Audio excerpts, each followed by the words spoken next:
हम चीज़ों को सिर्फ आँखों से ही नहीं देखते, मन से भी देखते हैं और सारी चीज़ें मन से ही समझते हैं। चलो आज एक काम करते हैं, एक छोटी सी ना एक्टिविटी देखते हैं, फिर उसके बाद मैं आपसे बात करता हूँ। बताओ ये रेड कलर में क्या है? आप कहोगे 1। इसी रेड कलर को बिना छेड़े मैं फिर से आपसे पूछूं, अब बताओ ये क्या है? तो आप कहोगे आई। एक बार फिर से आपसे पूछ रहा हूं, बताओ ये रेड कलर में क्या है? अब आप कहोगे ये तो फेस का नाक है, यानी नोज है। देखा आपने, चीज एक ही थी, रेड कलर की। हमें वो रेड कलर नहीं दिखाई दिया। 1 दिखाई दे रहा है, कभी कभी आई दिखाई दे रहा है और कभी वो फेस का नोज दिखाई दे रहा है, रेड कलर नहीं दिखाई दिया। मतलब जो उसका ओरिजिनल स्वरूप था ना, वो हमें नहीं दिखा, बाकी सब कुछ दिख गया। मतलब हमारा मन की स्थिति की वजह से वो नहीं दिखाई दे रहा था। इसी तरह हम संसार को देखते हैं। संसार का जो वास्तविक स्वरूप है ना, वो असल में परमात्मा है। परमात्मा ने ही सारा जड़ रूप लिया हुआ है, लेकिन हमें नहीं दिखा। हमें नहीं दिखता ओरिजिनल स्वरूप, मन की स्थिति के कारण, मन के अहंकार के कारण, कुछ गलत फहमियों के कारण, अज्ञानता के कारण, ऐसी बातों की वजह से हमें नहीं दिखाई देता। हमें संसार दिखाई देता है। जिसने प्रभु का एहसास कर लिया ना, वो पता क्या कहता है? वो कहता है प्रभु ने ही ये सारा जड़ रूप लिया हुआ है। जब मैं ये कहता हूँ ना प्रभु ने सारा जड़ रूप लिया हुआ है, उसमें ये शरीर भी आ जाता है। ऐसा नहीं है कि सिर्फ बार बार का संसार है, ये भी संसार में आता है, यानी ये भी प्रभु ने जड़ रूप लिया हुआ है। तो जिसने प्रभु का एहसास किया होता है, वो कहता है प्रभु ने जड़ रूप लिया हुआ है। और अगर जिसने एहसास नहीं किया हो, उसको ये बात बोल देना कि प्रभु ने जड़ रूप लिया हुआ है, वो पता है क्या कहेगा? अच्छा, ये जो संसार है मतलब यही प्रभु है? तो उसके लिए पहले संसार सत्य है। वो संसार को सत्य मान के फिर कल्पना करता है, अच्छा ये प्रभु है, कल्पना करता है। लेकिन जिसने प्रभु का एहसास कर लिया, वो कहता है यही प्रभु है, इसी ने जड़ रूप लिया हुआ है। यानी वो पहले प्रभु बोलेगा, फिर कहेगा इसने जड़ रूप लिया हुआ है, फिर कहेगा संसार।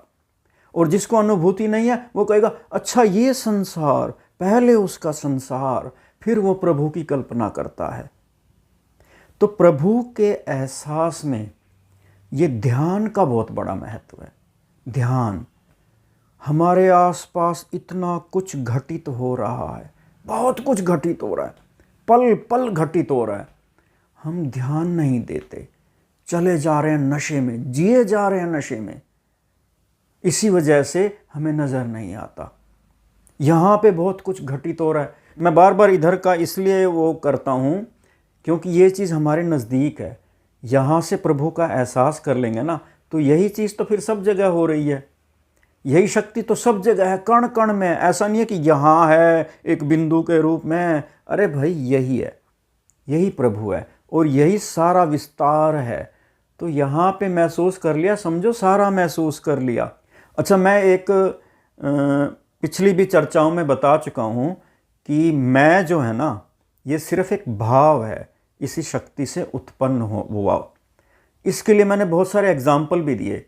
जैसे रात को सोता कौन है? मैं। शक्ति फिर भी काम कर रही होती है। कोमा में कौन चला जाता है? मैं। शक्ति फिर भी काम कर रही है। कई बार हम कुछ सोचते हुए कुछ जा रहे हैं, कहीं पे हमारे कदम बढ़ रहे हैं, सब काम हो रहे हैं, तो जो खोया हुआ था वो कौन था? मैं। जो चल फिर रहा है वो कौन था? ये शक्ति। तो ऐसे मैंने बहुत सारे एग्जाम्पल दिए। जैसे स्वप्न आते हैं, स्वप्न कौन देखता है? मैं। दिखाता कौन है? ये शक्ति। ये शक्ति मतलब आत्मा, मतलब परमात्मा का अंश। शरीर का मतलब ये नहीं होता ये स्थूल शरीर। शरीर का मतलब है जो भ्रम है, जो मिथ्या है, जो है ही नहीं। चाहे वो सूक्ष्म शरीर हो, चाहे वो स्थूल शरीर हो, शरीर होता ही नहीं। जब इसी ने ही, प्रभु ने ही जड़ रूप लिया हुआ है, तो ये प्रभु ही तो हो गया। उसके बाद मैं जो कह रहा था कि ध्यान का बहुत बड़ा महत्व है, हम ध्यान नहीं देते।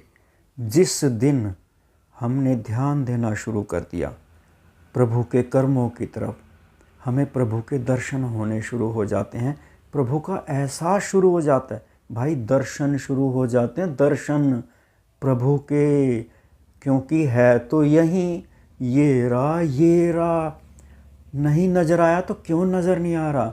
मन के अहंकार से, मतलब झूठे उससे, गलत फहमियों से, मन के चलायमान होने से, इन्हीं बातों की वजह से हमें प्रभु दिखाई नहीं देता। इस मैं को समझने के लिए ना मेरे पास एक और एग्जाम्पल भी है। जैसे कुछ लोगों को ना रात को नींद में चलने की आदत हो जाती है, यानी एक किस्म से बीमारी सी हो जाती है कि वो नींद में चलने लगते हैं, और वो इतनी घातक होती है कि दुर्घटना भी हो सकती है। यानी जो सोया हुआ था ना वो तो मैं था, लेकिन जो नींद में चल रहा है वो ये शक्ति है, यानी आत्मा, यानी परमात्मा का अंश परमात्मा। तो एक ये एग्जाम्पल मैंने और दे दिया जिससे मेरी बात को थोड़ा हो सकता है आपको समझ आ गई हो कि ये शक्ति है, शक्ति ने स्थूल रूप लिया हुआ है, और इससे एक मैं भाव है जो खुद भोगता है। ये जो मैं भाव है ना, यही लोगों को समझ में नहीं आ रहा। कुछ लोग ना कमेंट कर रहे हैं, उनको ये मैं भाव अभी भी क्लियर नहीं हो रहा।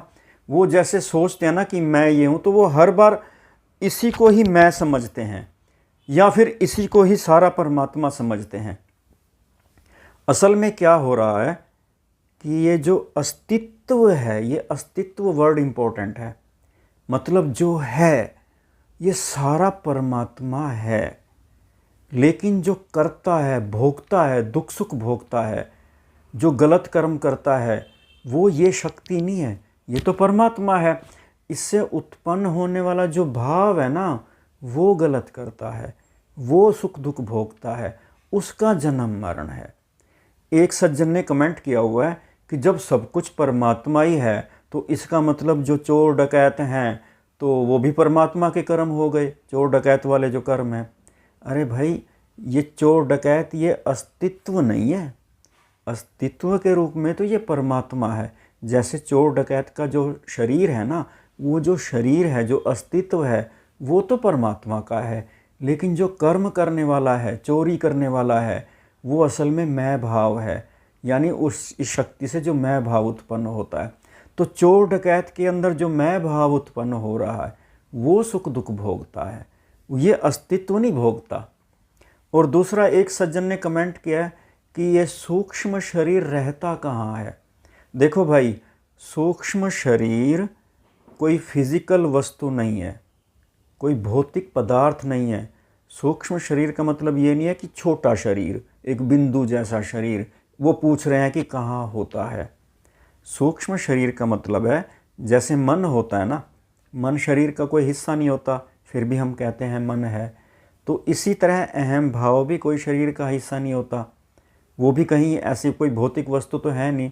तो ये सूक्ष्म शरीर का मतलब मन, मैं भाव, बुद्धि, चित्त वगैरह, जिनका भौतिक स्वरूप नहीं होता, इन चीज़ों के मिश्रण को सूक्ष्म शरीर कहते हैं।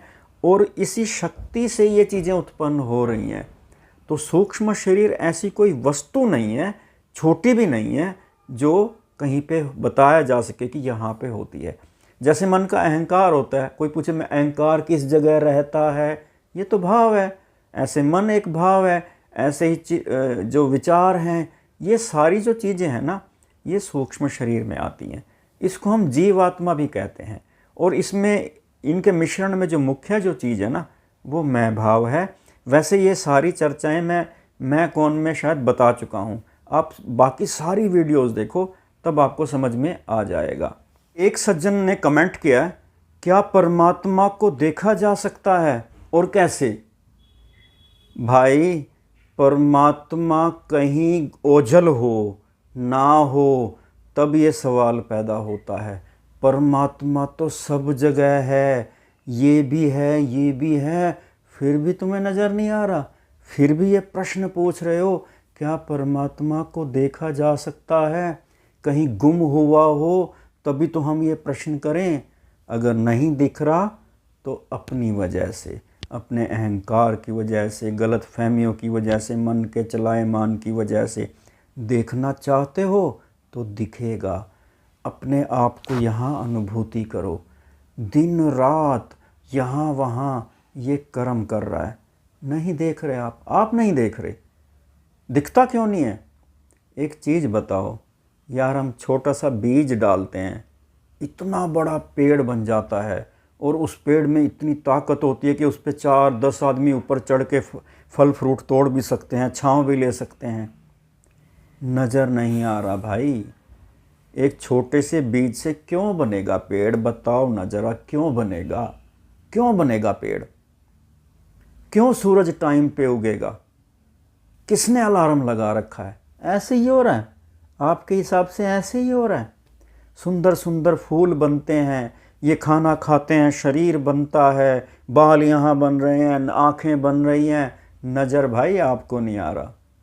मुझे तो आ रहा है, आपको नज़र नहीं आ रहा। विधि छोड़ो, ध्यान देना शुरू करो। ध्यान दोगे तो प्रभु नज़र आना शुरू हो जाएगा। लेकिन मन तो चले जा रहा है इधर उधर, एक पल तो रुकने को तैयार नहीं है। ठहरोगे तो साफ साफ दिखाई देगा। जैसे हम मार्केट में जा रहे हैं ना, तेज़ स्कूटर चला रहे हैं, साइकिल पे जा रहे हैं, तो दुकानों के बोर्ड साफ साफ दिखाई नहीं देते। ठहरोगे, ध्यान से देखोगे, दुकान भी नज़र आएगी, साफ नज़र आएगी। भागते जा रहे हैं, आसपास की चीज़ें कहाँ से दिखाई देंगी साफ साफ? परमात्मा को देखा जा सकता है, वर्ड छोड़ दो। परमात्मा को हम नहीं देख रहे बस। और एक सज्जन ने कमेंट किया है कि जब सब कुछ जब परमात्मा ही है तो ये कौन किससे प्रेम करता है? फिर तो प्रेम होना ही नहीं चाहिए, क्योंकि प्रेम करने के लिए तो 2 जने चाहिए, एक प्रेम करने वाला, दूसरा भी प्रेम करने वाला। तो जब सब कुछ परमात्मा ही है तो ये चीज़ फिर एग्जिस्ट ही नहीं करनी चाहिए। भाई सब कुछ परमात्मा है, लेकिन अस्तित्व के रूप में। लेकिन सब कुछ जीव भी तो है, ये उत्पत्ति भी तो है इसकी। यानी मैं भाव, यही तो जीवात्मा जिसको हम कहते हैं, ये मैं भाव, ये भी तो उत्पत्ति है।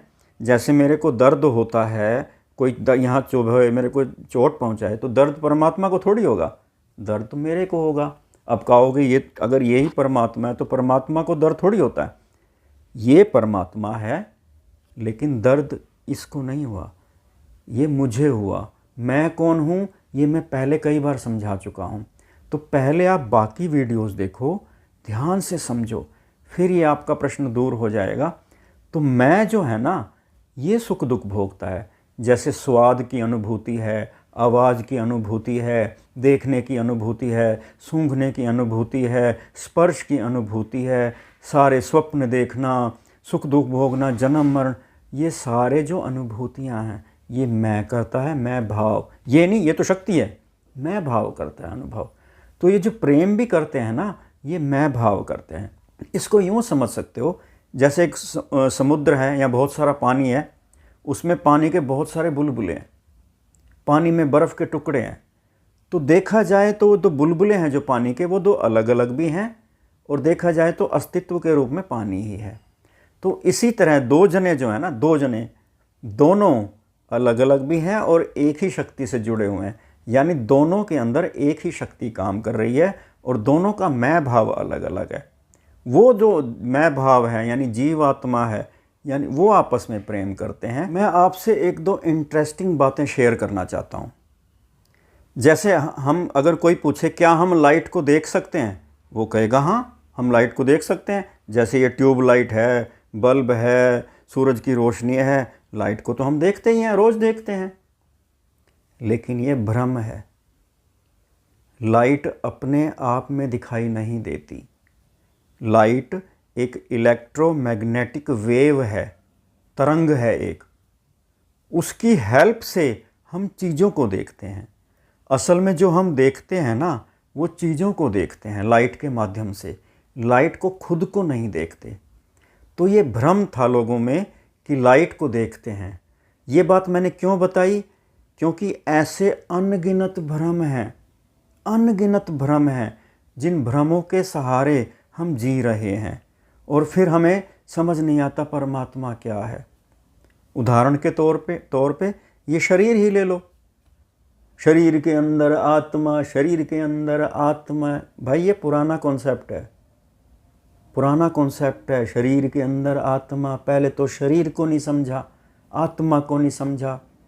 शरीर क्या होता है, उस जमाने में ये वैज्ञानिक उन्नति उतनी नहीं हुई थी, वैज्ञानिक प्रगति नहीं थी।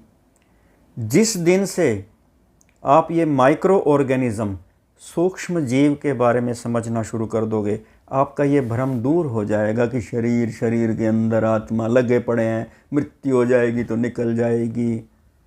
इसको तो हम वैज्ञानिक तरीके से ही गलत साबित कर सकते हैं। जैसे देखो, कोई जीव होता है ना, चाहे हाथी हो, चाहे चींटी हो, चाहे छोटा सा जीव हो जिसको हम सूक्ष्म जीव कहते हैं। अगर आप कहते हो ना शरीर के अंदर आत्मा, फिर तो हाथी का भी शरीर है, हाथी के शरीर के अंदर भी आत्मा, चींटी का भी शरीर है, चींटी के शरीर के अंदर भी आत्मा। और जो सूक्ष्म जीव हैं, बहुत सूक्ष्म, यानी एक सुई की नोक पे भी हजारों आ जाएंगे, उनका भी फिर शरीर है, उनके अंदर भी आत्मा। और हमारा ये जो शरीर है ना, ऐसे सूक्ष्म जीवों से भरा पड़ा है। यही सूक्ष्म जीव इकट्ठे हुए पड़े हैं। अब हर एक सूक्ष्म जीव का अपना शरीर है, हर एक सूक्ष्म जीव की अपनी आत्मा है। उस हिसाब से तो यहाँ अरबों करोड़ों आत्माएं इकट्ठी हुई पड़ी हैं। बस हमारा शरीर तो कोई हुआ ही नहीं, ये तो सूक्ष्म जीवों का शरीर है, सारे बस इकट्ठे हुए पड़े हैं, चिपके पड़े हैं सारे। तो ये वैज्ञानिक बात बता रहा हूँ मैं, हकीकत है ये। छोटे छोटे जीव ही हैं ये, छोटे छोटे जीव इकट्ठे हुए पड़े हैं, चाहे स्किन के हों चाहे इसके हों, सब छोटे छोटे जीव इकट्ठे हुए पड़े हैं। अब सबकी अपनी आत्माएं हैं। इस हिसाब से तो अनगिनत आत्माएं। ये तो हमारी कौन सी आत्मा हुई, हम ही कहाँ हुए। और देखो, अगर हम एटम मॉलिक्यूल के हिसाब से सोचते हैं, सारा शरीर एटमों से मिलके बना है। एटम अपने आप में सारा खाली होता है, लगभग खाली होता है, ऐसे एटमों से जुड़ा हुआ है। तो इस हिसाब से तो ये शरीर सारा खाली है, दिखता है ऐसा। तो और दूसरा, साइंस जो विज्ञान है वो जड़ और चेतन को एक मानती है। हम ही लगे हुए हैं शरीर के अंदर से आत्मा, विज्ञान जड़ चेतन एक मानता है। हमसे ज़्यादा आध्यात्मिक तो फिर वही हुए। हम ही लगे हुए हैं शरीर के अंदर आत्मा, शरीर के अंदर आत्मा। भाई पुराना कॉन्सेप्ट है, वक्त के साथ समझो, वक्त बदलता है। अब लोग ज़्यादातर लोग पढ़े लिखे होते जा रहे हैं। ज़्यादातर लोगों ने 10वीं तक साइंस भी पढ़ी होती है। अब ये सूक्ष्म जीव लोगों को समझ में आता है। एक और इंटरेस्टिंग बात बताऊं आपको, सब्जी होती है ना, 2-4 दिन में बाहर रखी रही ख़राब हो जाती है, गलने लग जाती है, सड़ने लग जाती है, उसको फ्रिज में रखना पड़ता है। भाई ये शरीर ताज़ा रहता है, हैरानी की बात नहीं है। इसको नहीं रखना पड़ता फ्रिज में। 60 साल, किसी की 70 साल की मान लो उम्र है, 60 साल तक ये ताज़ा रहता है। क्या है इसमें? इतना सा हम ध्यान नहीं देते, इतना सा भी ध्यान नहीं देते। ये क्यों नहीं सड़ता? ताज़ा रहता है, स्किन ग्लो करती है, आँखों में चमक है। ध्यान देने से हमें प्रभु नज़र आएगा। ध्यान से प्रभु के दर्शन होते हैं। ध्यान से, ध्यान का मतलब ठहराव। ध्यान का मतलब मैं वो नहीं कह रहा कि गहरी सांसें लो, ऐसे बैठ जाओ, नहीं, बस वैसे ध्यान दो। और वैसे एक्चुअली क्या है कि लोग ना ध्यान दे नहीं पाते, बिज़ी रहते हैं, भाग दौड़ में लगे हुए हैं, चिंताओं में, भय में। ठहरने का समय नहीं है। ये चीज़ ऐसी है कि बस ठहरना है, शांत होना है, बैठना है, अपने आप नजर आएगा। आप एक और काम कर सकते हो, रात को अंधेरे में ना बंद कर दो लाइट वाइट, एक कमरे में खड़े घूमो दाएं बाएं, रात को अंधेरे में दाएं बाएं घूमो। अंधेरा क्यों कहा मैं अभी बताता हूँ। दाएं बाएं ये जो घूम रहा है ना रात को अंधेरे में, फिर अपने आप को बोलो, ये जो अकेला घूम रहा है ना, यही तो परमात्मा है, यही तो परमात्मा है। अकेला मैंने इसलिए बोला है ताकि आपका मन ना बाकी चीज़ों से हट जाए, फिर आप इस शक्ति की तरफ ध्यान दे पाओगे। इस शक्ति की तरफ ध्यान तो देना है। और मैं बार बार ये शक्ति इसलिए कहता हूँ, ये मत समझ लेना कि सिर्फ यही परमात्मा है। ऐसी शक्ति कण कण में है, कण कण में है।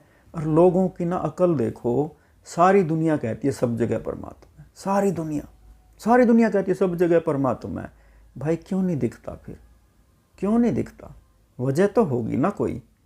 क्योंकि अहंकार, ये जो मैं मन वाली बात बता रहा हूँ, इन्हीं वजह से परमात्मा दिखता नहीं है, क्योंकि हम ध्यान नहीं देते, ठहरते नहीं हैं।